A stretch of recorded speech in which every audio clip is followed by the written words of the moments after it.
a estudiar en el tema 11 una parte del sistema endocrino. El sistema endocrino, que son todas las hormonas que regulan nuestras funciones fisiológicas, es muy amplio. Por eso que es muy amplio, es imposible de meterlo en un solo tema. Por eso lo he repartido en dos temas. El primero, que es el que vamos a dar hoy, la primera parte, vamos a ver en principio cuál es el concepto de hormona, qué es una hormona. Vamos a estudiar dos regiones del cerebro que son muy importantes como órgano endocrino, hipotálamo y la hipófisis. También estudiaremos aquí varias hormonas en este primer tema, como es la hormona de crecimiento. Estudiaremos órganos endocrinos importantes como el tiroides, el paratiroides, el páncreas endocrino, también las glándulas adrenales y terminaremos viendo la glándula pineal. Sin embargo, dejaremos para el siguiente tema, como hemos puesto ahí en el esquema, pues todas aquellas hormonas que están más relacionadas con la reproducción, porque si no era imposible darlo todo en el mismo tema. Entonces, aunque hoy alguna cosa diremos de alguna hormona que pueda estar relacionada con la reproducción, nos centraremos mucho más a todo lo que es el aparato reproductor masculino, femenino, la fecundación, gestación, el parto, la lactancia, todo lo que engloba la función reproductora la dejaremos para el tema siguiente, para la segunda parte de endocrino. Bueno, vamos a empezar con esta primera parte de endocrino, viendo lo primero y más importante, que es una hormona. Bueno, pues una hormona es una molécula, una sustancia que se va a producir en células endocrinas, pero también veremos que hay determinadas células nerviosas que también van a producir hormonas. Sin embargo, tanto si el origen de la célula que ha producido la hormona es endocrina o es nerviosa, una hormona se va a liberar siempre a sangre. Precisamente se llama órgano endocrino aquel órgano que produce una sustancia, va a tener una función reguladora y que va a sangre. Y una vez en sangre viaja y se unirá a aquellos tejidos que tengan receptores específicos para esa hormona. Esos tejidos que tienen receptores específicos para esa hormona se llaman tejidos diana. ¿Por qué? Porque serán tejidos que tendrán receptores específicos para esa hormona y evidentemente si no tienes receptores específicos para esa hormona no se van a unir a ese tejido, es decir, solamente se unirá a aquel tejido que se considera diana porque tiene receptores específicos para eso. La concentración que va a haber de hormona en sangre es muy pequeña. Cuando nos hacemos una analítica de cualquier hormona, yo lo había hecho alguna vez, pues son unos niveles muy bajos, del orden de picogramos, muy bajos. Sin embargo, esto se debe a que hay una gran especificidad. Es decir, que el tejido diana es muy específico para esa hormona. Y aunque sean dosis muy bajitas de esa hormona, al unirse a sus receptores hacen efecto. Por eso es importante la especificidad y la sensibilidad teniendo receptores específicos en el tejido donde la hormona se va a unir. Y una vez que la hormona se une a los receptores específicos de ese tejido diana, pues ya va a hacer el efecto que sea, diferentes efectos fisiológicos que en función del tejido que sea, pues hará el efecto que corresponda y que iremos viendo a lo largo de estos dos temas.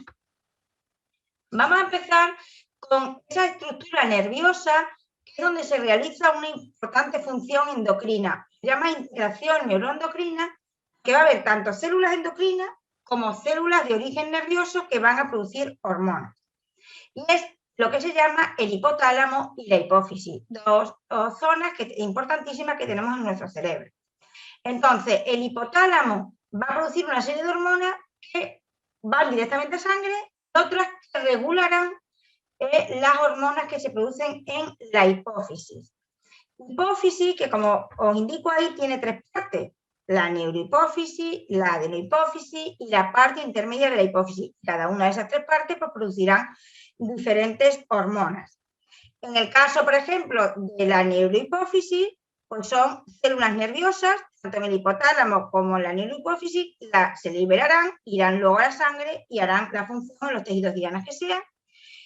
Son de carácter nervioso, mientras que en el caso de la adenohipófisis o de la parte intermedia de la hipófisis no son células nerviosas, son células endocrinas. En cualquier caso, de origen nervioso o de origen endocrino, Ambas lo que van a producir son hormonas que se van a liberar a sangre y van a hacer diferentes funciones.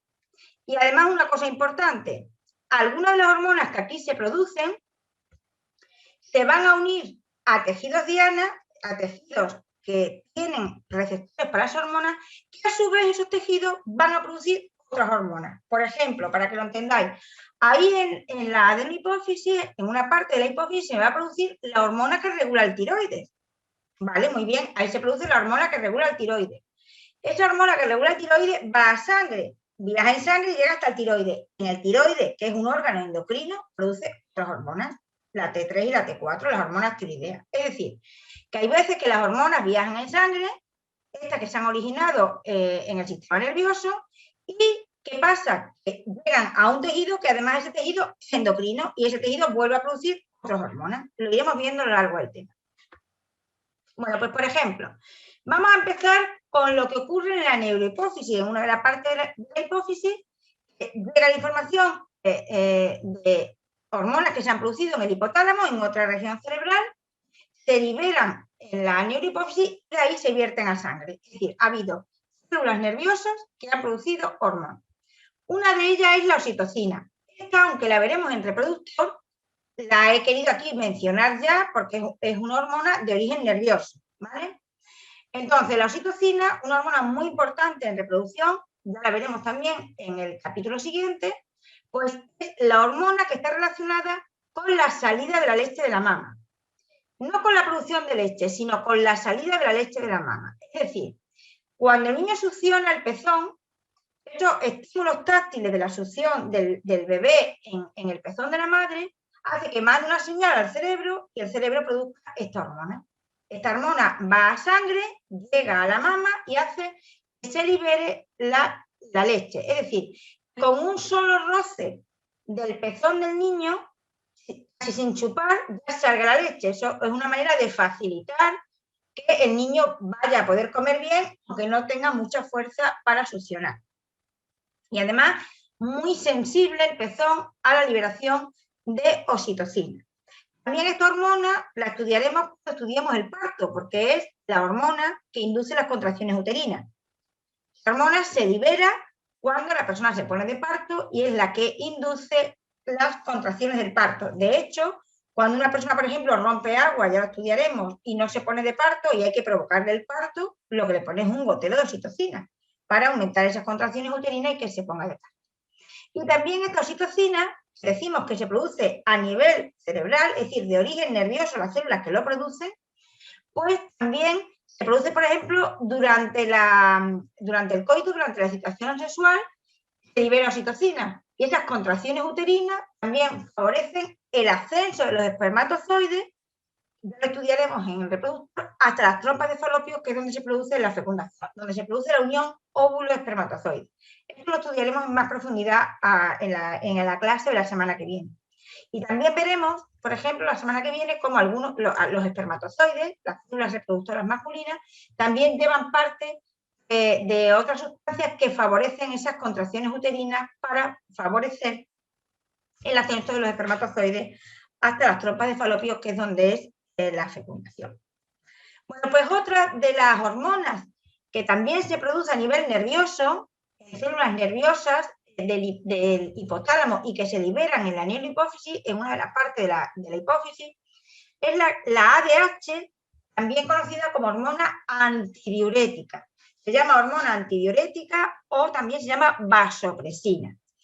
A ver, esta hormona, si dice antidiurética, será antidiuresis y antiorinar. Lo que va a hacer es que evita que perdamos líquido, ¿vale? Antidiurética, antidiuresis, pues disminuye la diuresis. Lo que se pretende es que no se orine o que se orine menos. Es decir, que se retenga líquido. Va a aumentar a nivel del riñón la permeabilidad al agua, al sodio y a la urea. Es decir, si es antidiurética, pues lo que queremos es que se reabsorba agua y sales y no haya diuresis, no se orine. También se llama vasopresina porque aumenta la contracción de los vasos sanguíneos. Luego, si es vasopresina, lo que hace es aumentar la presión arterial. Por eso, por ejemplo, cuando una persona es hipertensa, pues lo que se le quita es la sal de la comida, porque claro, cuando uno toma sal, retiene líquido, porque al mismo tiempo que tú resuelves la sal, tienes que chupar agua. Entonces aumenta la retención de líquido y aumenta la presión arterial. Bueno, pues ¿qué papel fisiológico tiene esta hormona antidiurética, ADH o vasopresina? Es decir, esta hormona que lo que nos hace es aumentar la presión arterial, si se necesita que se aumente, y también que nos hace retener líquido cuando necesitamos retener líquido. Pues, por ejemplo, cuando sudamos, vamos corriendo y sudamos. Cuando uno va corriendo y suda, no le entra ganas de orinar. Va corriendo y suda porque se libera ADH, se libera hormona antidiurética, que lo que hará será lo contrario, retener líquido porque estás perdiendo. También hay otras cosas que puede estimular la secreción de ADH, no son precisamente estímulos osmóticos. Estímulos osmóticos me estoy refiriendo a que tú estás sudando, estás perdiendo líquido, se están concentrando las sales y entonces tienes que retener líquido y por eso cuando estás corriendo y sudando no orinas. Sin embargo, tenemos otras cosas que también nos puede hacer que se libere ADH y por tanto disminuya la diuresis. Por ejemplo, estímulos dolorosos. Cuando uno tiene un dolor de muela, el cuerpo se centra en el dolor de muela. No se centra en decir, tengo ganas de orinar. Cuando uno está tomando ansiolíticos o anestésicos, muchas veces retiene líquido. Es porque los ansiolíticos lo que hacen es estimular la liberación de ADH, es decir, retener líquido. Si se libera ADH, hormona antidiurética, no orinamos. Por eso, cuando la gente está anestesiada, después de una anestesia, una pregunta muy típica es, ¿ha orinado ya el paciente? Y si no ha orinado, no te dan de beber. Porque si tú no orinas, quiere decir que todavía no has eliminado la anestesia. La manera de ver que tú has eliminado la anestesia es porque empiezas a orinar.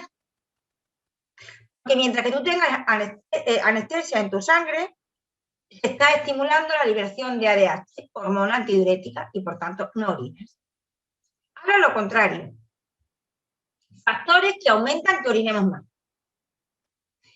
Que nos entre ganas de orinar. Luego, si nos entra ganas de orinar, serán factores que lo que están haciendo es lo contrario, inhibir a la hormona antidiurética. Estímulos que llegan al cerebro y dicen no, que no se produzca hormona antidiurética porque esta persona, al contrario, va a orinar.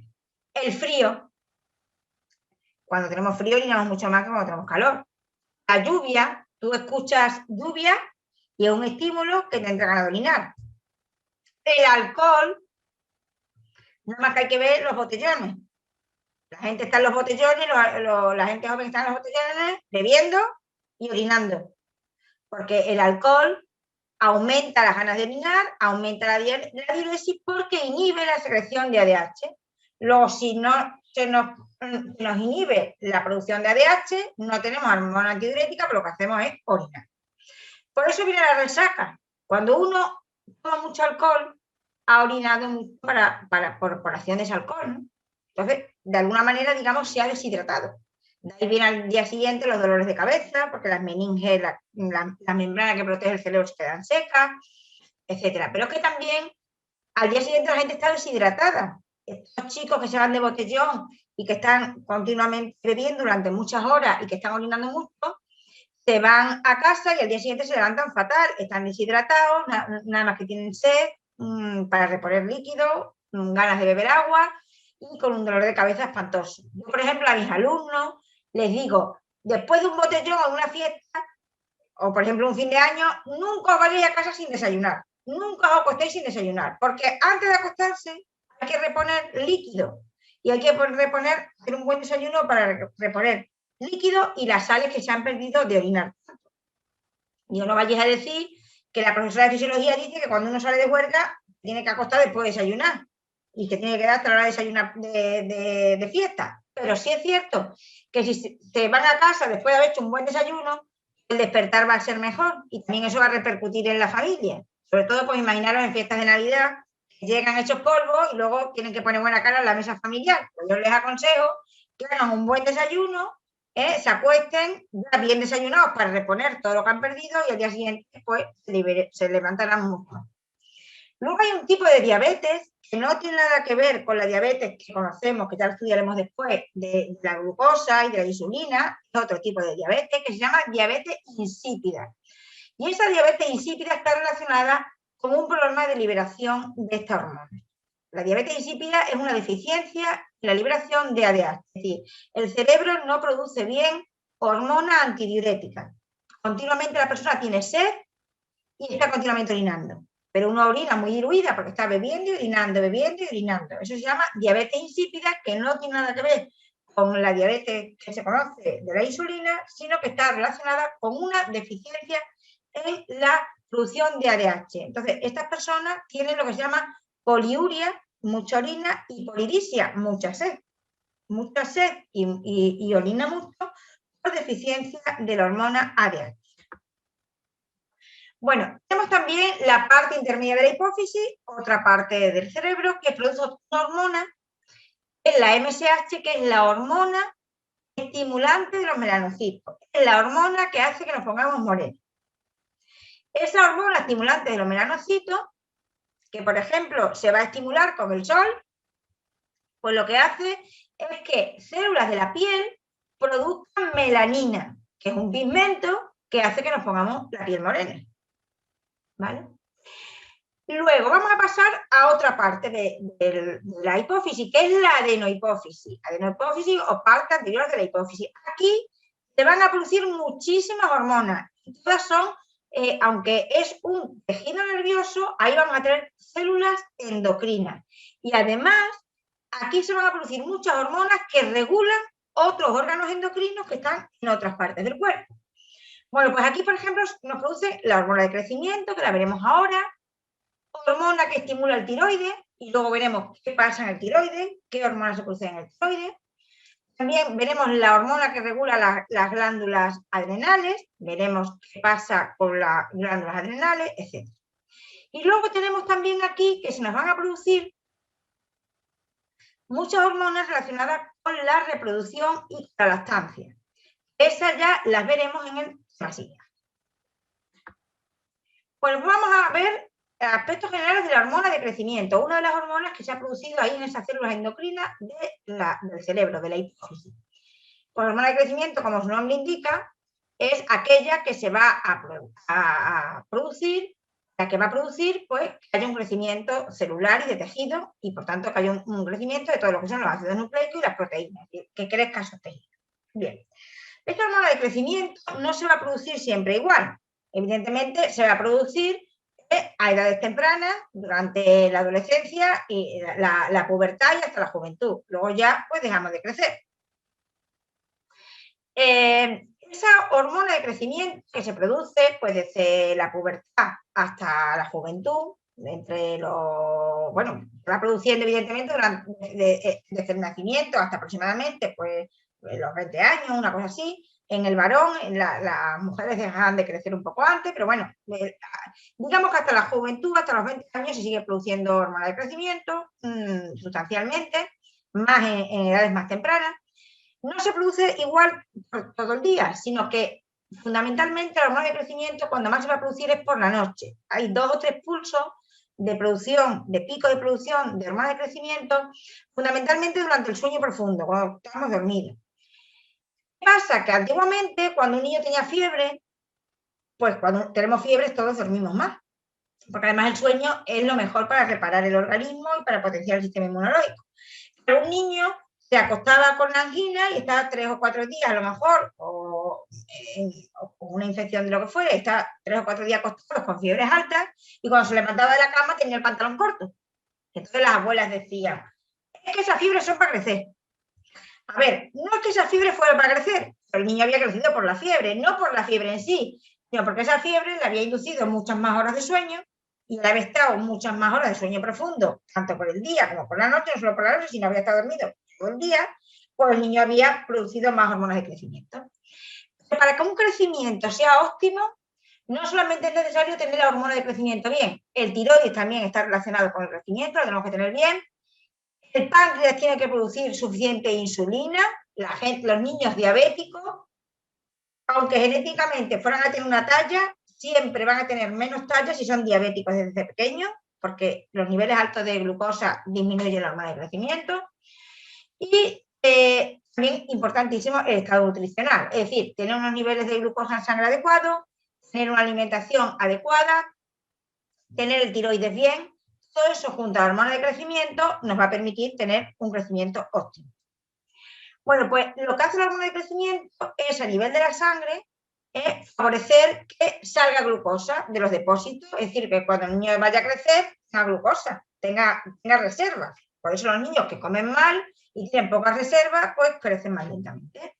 Y luego también hacen lo que se llama efecto lipolítico, es decir, que igual que saca glucosa de las reservas para que se produzca en ese periodo que el niño está dormido y que no está comiendo, se produzca hormona de crecimiento, también los depósitos de grasa los saca, ácidos grasos libres para que se puedan utilizar para el crecimiento. Es decir, la hormona de crecimiento lo que produce es determinados pulsos de crecimiento, fundamentalmente durante el sueño profundo, pero si solo hay hormona de crecimiento y nos falta unos niveles adecuados de insulina, una mala alimentación o tenemos el tiroides averiado, eso puede hacer que el crecimiento no sea óptimo. Bueno, pues vamos a ver una glándula endocrina muy importante, como es tiroides y paratiroides. El tiroides es un órgano endocrino que va a producir hormonas, pero la producción de esas hormonas del tiroides van a estar reguladas por una hormona que se produce en el cerebro, por una hormona que se produce en la adenohipófisis. Es decir, en la adenohipófisis se nos va a producir la TSH, que la habréis oído seguramente si habréis hecho alguna vez una analítica, y esa hormona estimulante del tiroides es la que va a hacer que el tiroides produzca las hormonas correspondientes.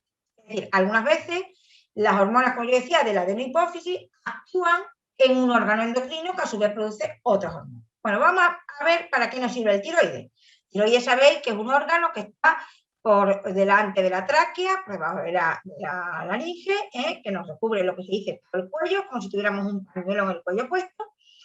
Ese es el tiroides y luego veremos el paratiroides, que son esos redondelitos, la glándula paratiroidea, que son esos redondelitos que aparecen unidos al tiroides en diferentes partes del tiroides. Bien, hay veces, luego veremos que cuando a una persona le operan del tiroides, solo le quitan un trozo de tiroides, pero cuando le quitan todo el tiroides, le están también quitando el paratiroides, que ya veremos luego que está relacionado con el calcio. Luego, por eso muchas veces la gente que está operada de tiroides, pues también le tienen que mandar pastillas de calcio, porque si le arrancan todo el tiroides, arrancan también el paratiroides. Bueno, vamos a empezar por el tiroides. El tiroides va a producir, es un órgano endocrino muy importante, es de los órganos endocrinos más grandes que hay, hasta 20 gramos pesa el tiroides. Y va a producir dos hormonas muy importantes, las hormonas tiroideas, que son la T3 y la T4. Y bien, podemos decir que la T4 es la más importante porque es la que hace más función, ¿vale? El 94% de la función lo hace la T4 y un poquito la T3. Luego la tirosina con X, que es la T4, más comúnmente conocida como T4. Bueno, pues esa es la que hace los efectos más grandes, más característicos de las hormonas tiroideas. La principal función que tienen estas hormonas tiroideas es regular el metabolismo. Aumenta el metabolismo. Es la que nos aumenta el metabolismo. Pero esa acción sobre el metabolismo tiene otras repercusiones, no solamente acciones metabólicas, sino también cardiovasculares, termorregulación, sueño, apetito, estado de ánimo, líbido, es decir, que luego lo veremos, tiene muchísimas funciones en nuestro organismo, ¿vale? No solamente a nivel metabólico. Hay una cosa importante que se me ha olvidado. Para la síntesis de estas hormonas tiroideas, imprescindible el yodo. Hay que tomar yodo en la dieta. En una dieta normal lo estamos ingiriendo sin darnos cuenta. 1 miligramo de yodo a la semana se necesita, porque esa hormona en su composición llevan yodo. Con lo cual, si no hay hormona, o sea, si no hay yodo, no se me va a producir hormonas tiroideas. Normalmente nosotros no tenemos problema. La sal que tomamos es sal yodada. Hasta en el agua hay yodo. en el agua potable hay yodo. Comemos pescado, los pescados llevan yodo. El pescado, por ejemplo, que es más rico en yodo, cuanto más salado los pescados, más rico en yodo. Por ejemplo, el bacalao, los arenques, las sardinas, llevan todo lo que son pescados salados, como el yodo va unido también a la sal y al agua, pues son ricos en yodo. Es decir, que nosotros, la cebolla también tiene muchas verduras, frutas, pero los pescados, los lácteos también llevan yodo, pero los pescados son los protagonistas que tienen más yodo.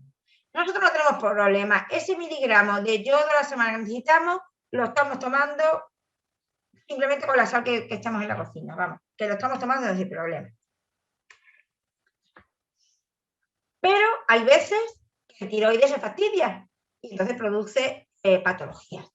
Las patologías del tiroides, pues, son diversas y pueden ser por exceso o por defecto. Por exceso, pues se llama hipertiroidismo. La T3 y la T4 se aumentan un montón. Sobre todo la T4, ya digo, la tirosina, que con X, pues se eleva muchísimo.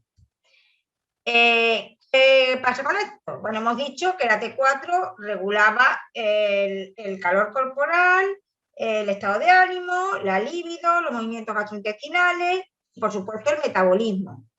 Bien, todo eso se va a fastidiar. Si se está produciendo más de la cuenta, pues el metabolismo lo tenemos a 100. A 100. Son gente muy nerviosa, que adelgaza un montón, porque claro, tiene el metabolismo súper acelerado, como si estuviera corriendo todo el día.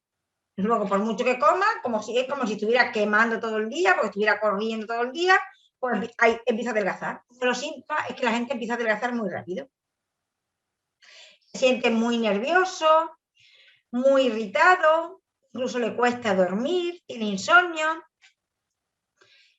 También algunos problemas gastrointestinales, empieza a tener un movimiento excesivo gastrointestinal que le lleva a diarrea, lo cual, claro, eso también le hace que absorba menos y adelgace más. Luego, la termorregulación la tiene alterada, entonces son gente que a lo mejor incluso en verano tienen que tener una rebeca, en invierno tienen que tener muchísima estufa porque no son capaces de que su cuerpo termorregule ni el frío ni el calor, pero sobre todo la resistencia al calor la pierde, la resistencia al frío la llevan fatal. En fin, se ven esos síntomas y el médico puede sospechar que hay que hacer una analítica para ver cómo está la hormona de la hipófisis que regula el tiroides, pero también cómo está el tiroides. Y uno de los síntomas que muchas veces aparece son los ojos saltones, vamos a decirlo en términos vulgares, la exoftalmia. La exoftalmia es que se ponen ojos de susto. Hay veces que la mirada esa extraña que aparece en el paciente es lo primero que se detecta antes del nódulo tiroideo. En un hipertiroidismo, se empieza a producir muchas hormonas tiroideas, hay veces que se nota un nódulo, o sea, un bulto, en el centro o en los laterales, un nódulo tiroideo se activa y empieza a producir muchas hormonas, pero hay veces que ni siquiera se nota el nódulo y lo que primero se empieza a notar es los ojos espantados, los ojos de susto, los ojos de estar como una moto. Porque esa persona está muy nerviosa y como una moto. Entonces, es un síntoma clave. Hay veces que eso se determina antes de tener como una especie de aceituna, que luego puede ser hasta del tamaño de una nuez, ¿no? Pero lo que se nota es un pequeño nódulo tiroideo. Eso es hipertiroidismo. Hay veces que el adelgazamiento es tan extremo, la exoftalmia, los ojos saltones están extremos, incluso aunque simplemente el nódulo que se ponga en el cuello sea muy pequeño, como la imagen de la derecha, que se llama enfermedad de Graves, escrito que es un hipertiroidismo extremo, es decir, el metabolismo está súper acelerado, por eso la persona está como un sable delgado, y los ojos es que parece que se van a salir de la órbita. Bueno, pues eso cuando se le pone el tratamiento normalmente pues mejoran y lo recuperan. Fijaros la señora, por ejemplo, de la izquierda, que es una imagen cedida de un paciente real, los ojos están muy saltones, sin embargo, simplemente se nota un pequeño nódulo en el centro, pero no muy grande. Bueno, pues aunque no sea muy grande, está produciendo hormona tiroidea elevadísima. Tenemos lo contrario, el hipotiroidismo. Hipotiroidismo cuando las hormonas tiroideas se producen muy pocas. Entonces, Si se producen muy pocas hormonas tiroideas, el metabolismo va a estar bajísimo. Porque como regulan el metabolismo y aquí no se produce, entonces lo primero que se va a detectar en ese paciente es que empieza a engordar. Empieza a engordar porque tiene el metabolismo muy bajo, consume muy poco, entonces todo lo que come lo engorda. Entonces empieza a poner peso, pero sin embargo está cansado siempre, con lo cual también hace menos actividad, siempre tiene ganas de dormir, cansado, con poco estado de ánimo, un poco apático, lo único que quiere es estar sentado y arrastrado, porque está arrastrado, que se siente cansado, lo único que quiere es estar sentado y con los ojos cerrados y dormir. La tensión arterial también está bajita, es decir, lo que es una persona cansada. Y entonces, pues, es un síntoma también de que puede haber un hipotiroidismo. El hipotiroidismo lo que hace es que se pone, se llama también cuello ancho, es decir, no es que te salga un bulto de un nódulo tiroideo de los que producen muchas hormonas, no. Se te pone el cuello ancho como papada, un cuello ancho como papada. Fijaros, por ejemplo, aquí en esta imagen que estoy yo señalando aquí a la derecha, ¿vale? Se pone un cuello ancho, ¿vale? ¿Qué quiere decir esto?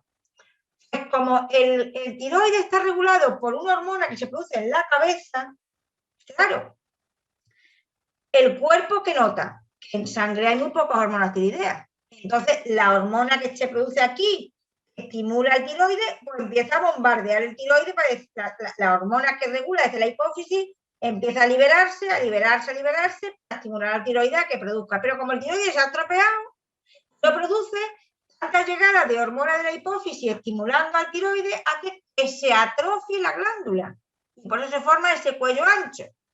Porque se atrofia la glándula, es tantos martillazos le estamos dando a esa glándula desde la hipófisis para que se estimule, que acaba degenerando y lo que produce un ensanchamiento, lo que no vale de nada. Se inflama la glándula de tanto martillar desde la hipófisis para que produzca hormonas tiroideas, pero como no la produce, pues se queda simplemente en esa deformación. Entonces, es muy típico que esa persona tenga ese cuello ancho y sea un síntoma clave de que tiene hipotiroidismo.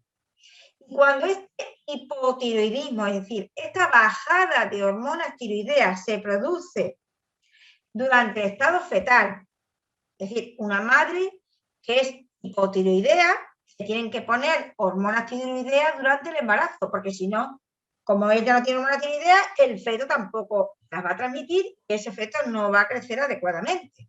O bien hay aborto o el niño nace con problemas de crecimiento. O durante la infancia, que el niño no coma suficientemente bien y tenga una carencia también de hormonas tiroideas. Entonces llamamos a esa enfermedad cretinismo. Es un hipotiroidismo extremo y ese cretinismo es muy grave cuando se produce durante el estado fetal o durante la infancia. Porque esa bajada de crecimiento también está relacionado con una deficiencia en el crecimiento del sistema nervioso. Esos niños no solamente van a tener una baja talla o una talla deforme, sino que también, si es durante el embarazo, el desarrollo del sistema nervioso no es idóneo. Y entonces esos niños nacerán o pueden nacer con una deficiencia. Es decir, que el cretinismo va también asociado a un problema de desarrollo neuronal.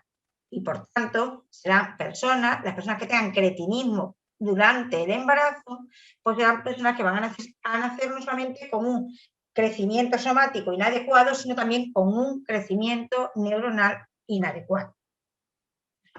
Mirad, aquí en esta imagen os pongo solo dos caras que solamente con mirarla tenéis que saber la diferencia entre lo que es una persona hipertiroidea y una persona hipotiroidea. Fijaros en la parte izquierda, tiene una inflamación de una parte, no de todo el cuello, de una parte, un nódulo, en este caso central, los ojos en exoftalmia y la cara más delgada. Fijaros, la misma persona, hay veces que las personas tienen épocas de hipertiroidismo y hipotiroidismo, muchas veces en algunas se le dan las dos cosas. Pues imaginaros esa misma persona si fuera hipotiroidea, hipotiroidea, cuello ancho, la cara ensanchada porque ha engordado, pero también se le ve un aspecto de cara cansada, ¿vale? Los ojos medio cerrados, la otra es ojos exoftánicos, esta es ojos cansados y la cara mucho más ancha de haber engordado. Fijaros, una misma persona con características de hipertiroidismo y con características de hipotiroidismo, como simplemente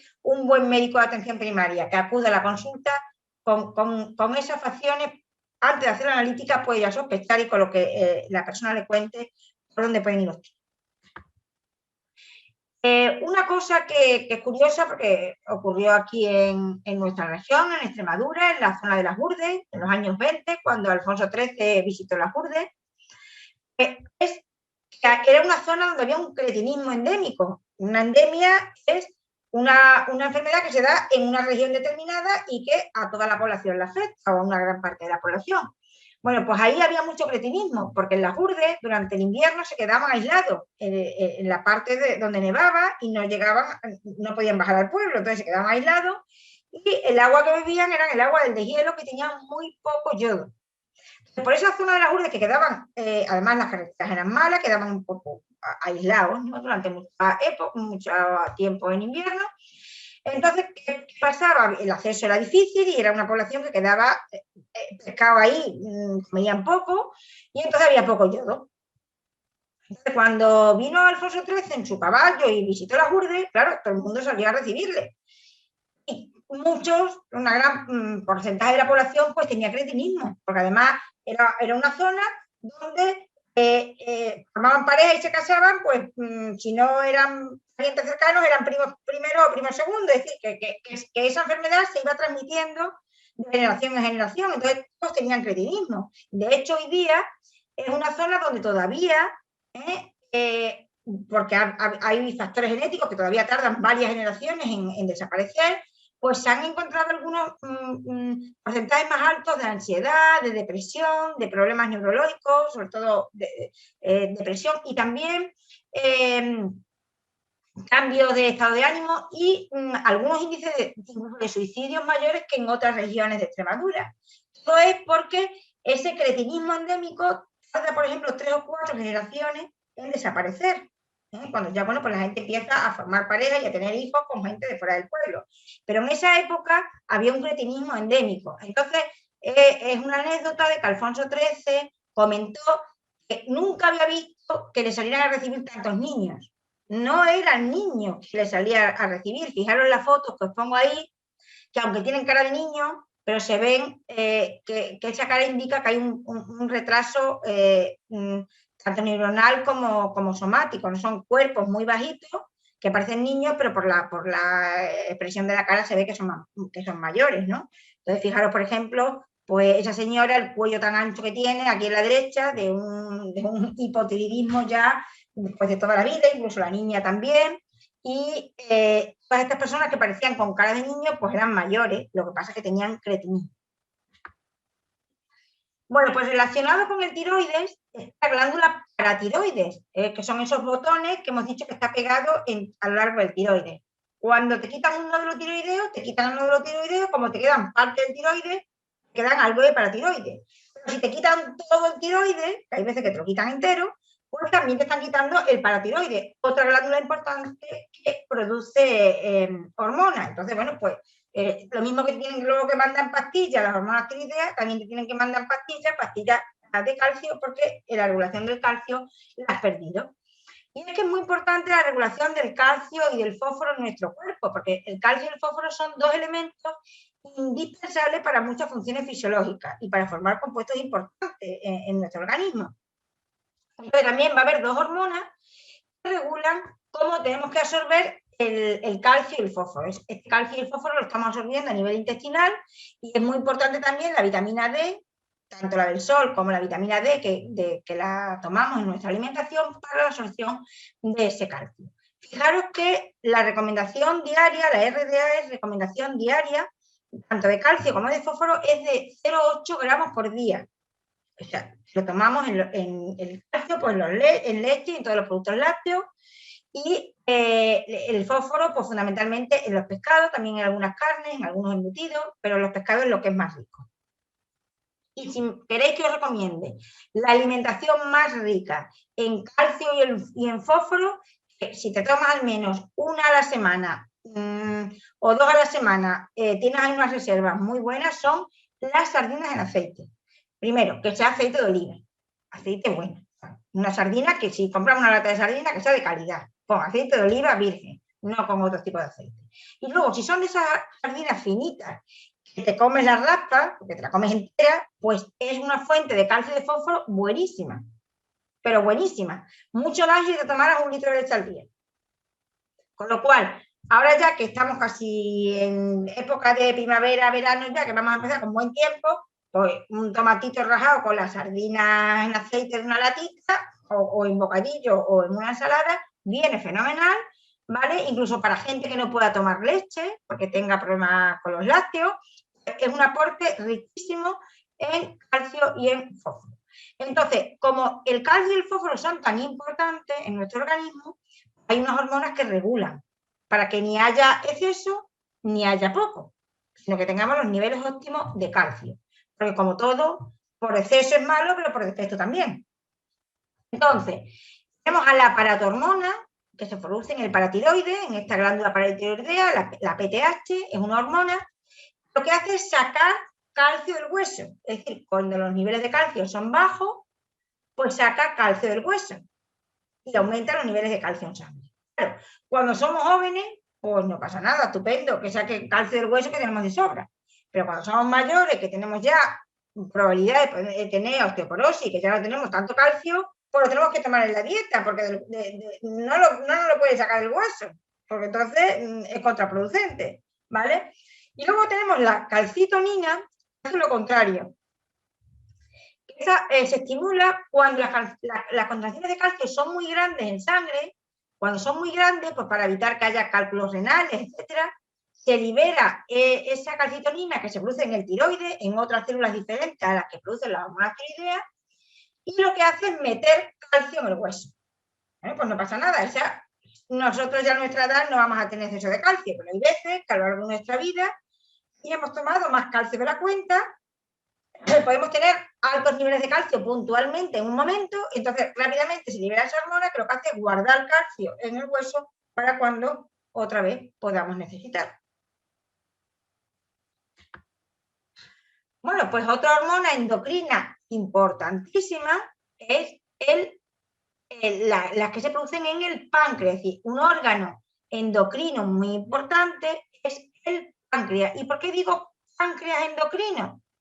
Porque ya vimos en digestivo que hay una parte del páncreas que es exocrino, que lo que produce es una secreción digestiva.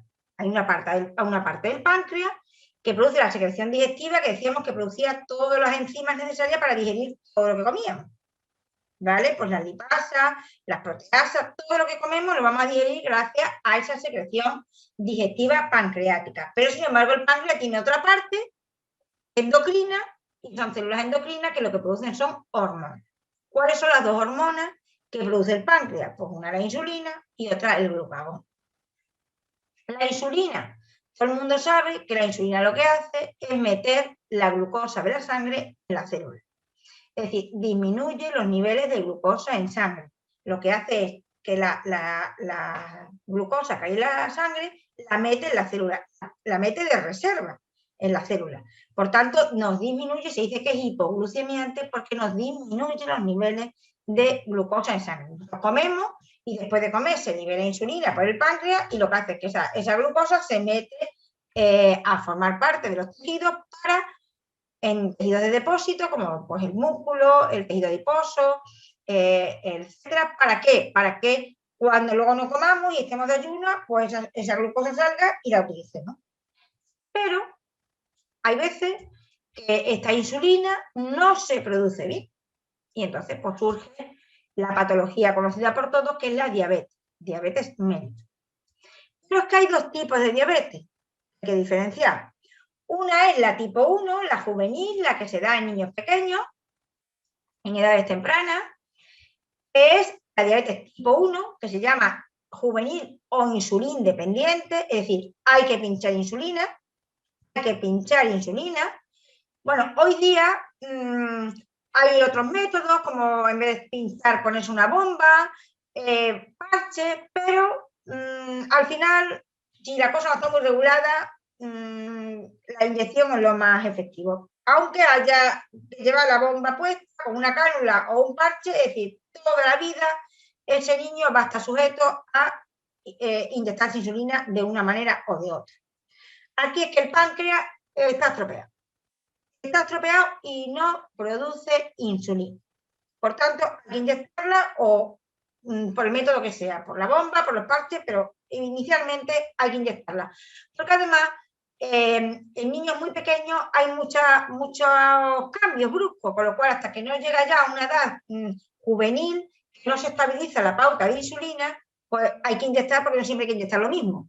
Lo que es la bomba o lo que es los parches se pone ya en personas más mayores que llevan con diabetes mucho tiempo, que ya está controlada y que ya saben más o menos con las unidades de insulina que se tienen que poner. Pero irremediablemente, aunque no nos guste, desgraciadamente o desafortunadamente, un niño pequeño pues se tiene que acostumbrar a que tiene que ponerse insulina y ya está.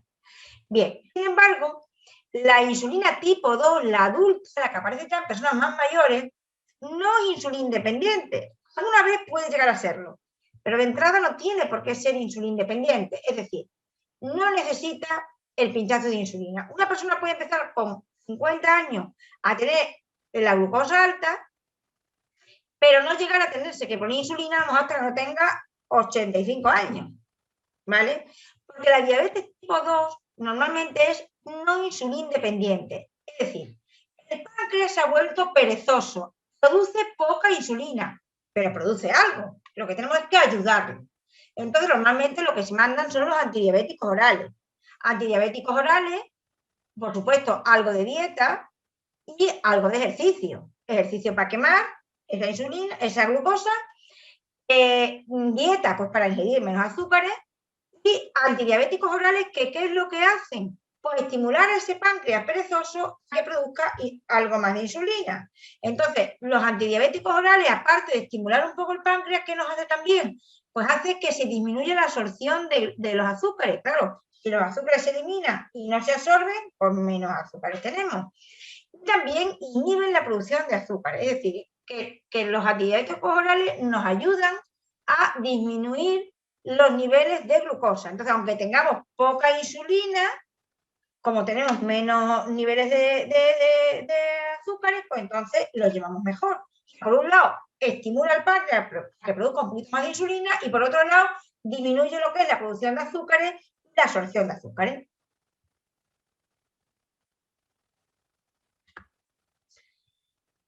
La otra hormona que produce el páncreas es el glucagón, lo contrario de la insulina. Es decir, es la hormona que se libera cuando estamos en ayuna. Cuando estamos en ayuna, se libera el glucagón, que lo que hace es sacar glucosa de los depósitos.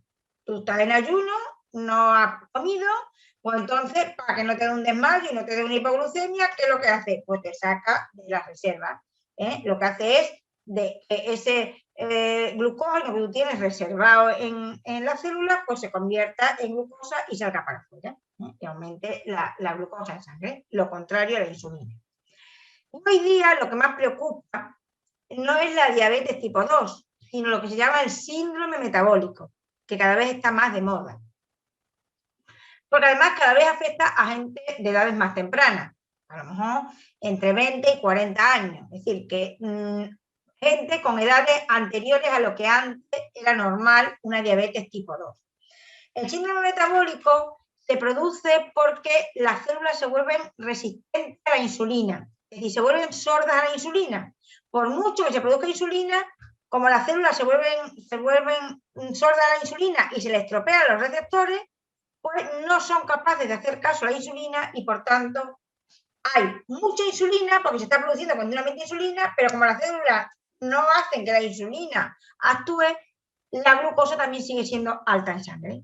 Entonces se le llama síndrome metabólico a tener insulina alta, pero glucosa alta. De nada nos sirve tener la insulina alta, porque la glucosa no va a entrar en las células porque las células se vuelven sordas o resistentes a la insulina, no le hacen ni puñetero caso. Y eso se debe a que se va a producir en células inmunológicas una especie de enfermedad autoinmune, también en células adipocitos, en células grasas, que lo que hacen es que producen una proteína que se une a los receptores y hace que esa célula se vuelva sorda.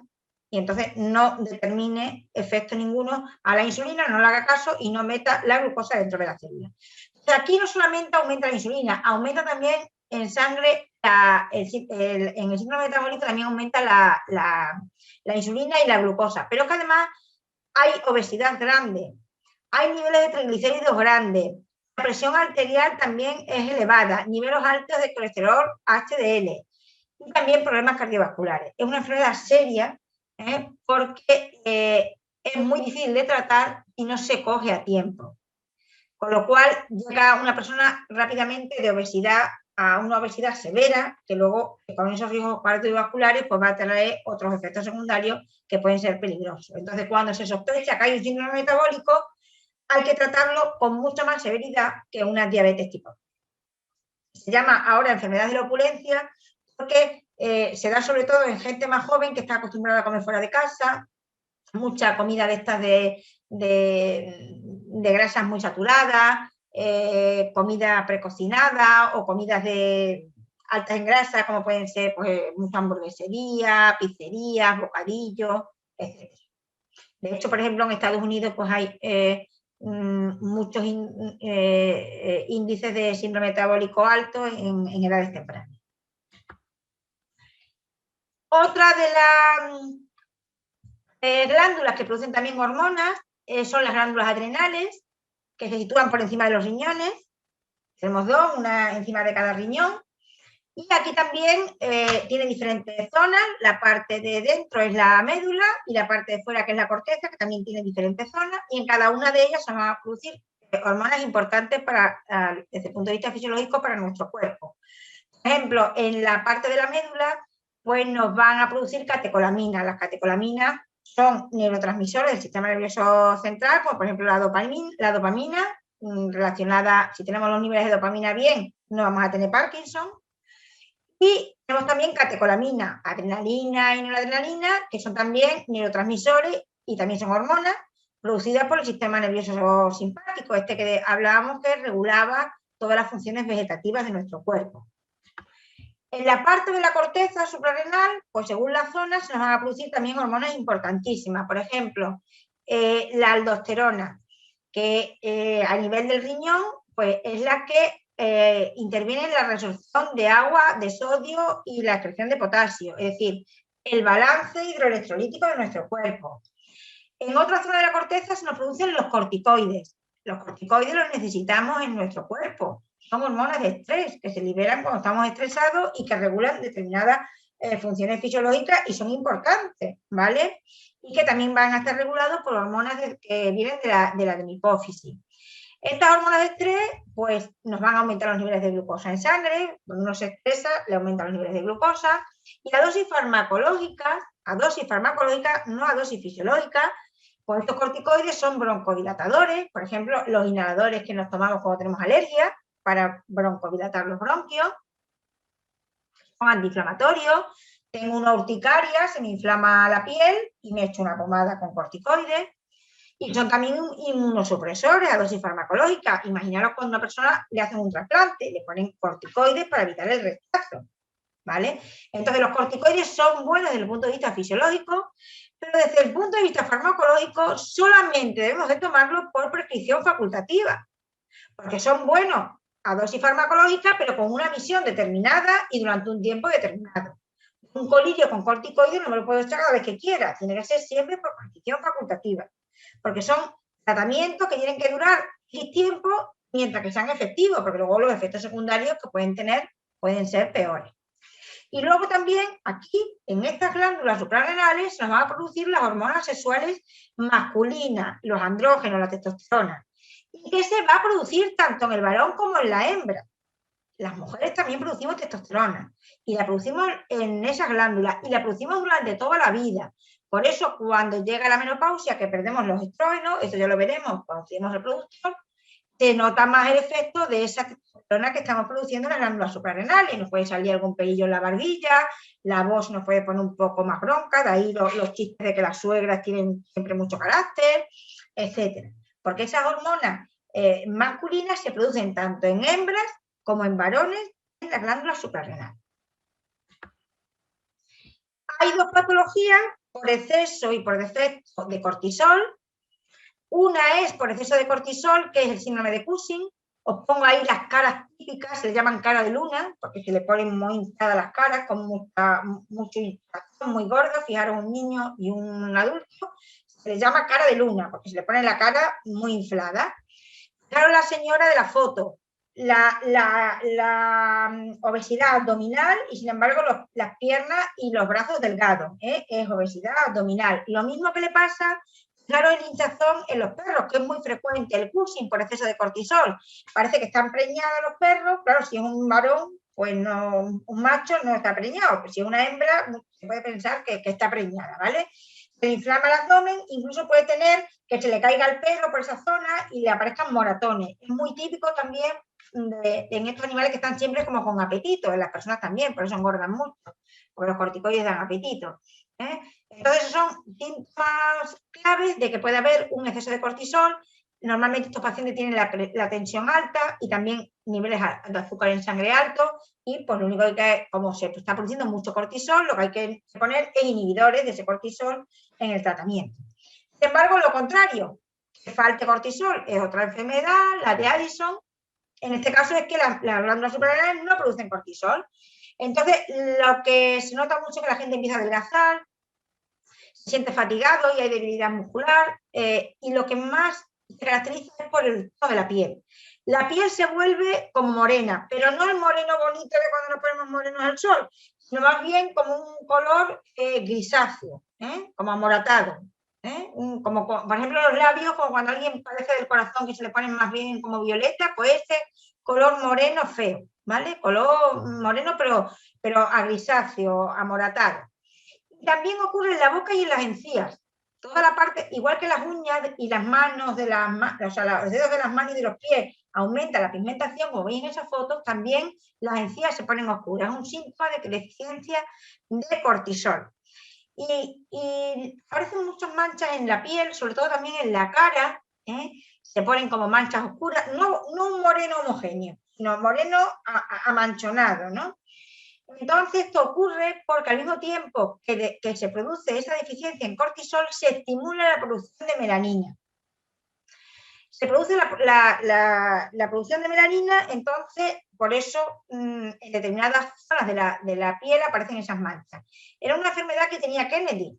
Y si os fijáis en muchas fotos, siempre se llevaban las manos tapadas, la cara se la maquillaban, pero claro, las manos, como tenía que ir dando la mano, entonces no había COVID y se daba la mano, pues claro, no iba a llevar las manos maquilladas porque se notaría. Entonces, como eso era un síntoma de debilidad en un presidente de Estados Unidos, no se ocultaba. Entonces iba muy maquillado para evitar cuando tenía los brotes y se notaba mucho las manchas de la cara y procuraba tapar las manos para que no se le viera.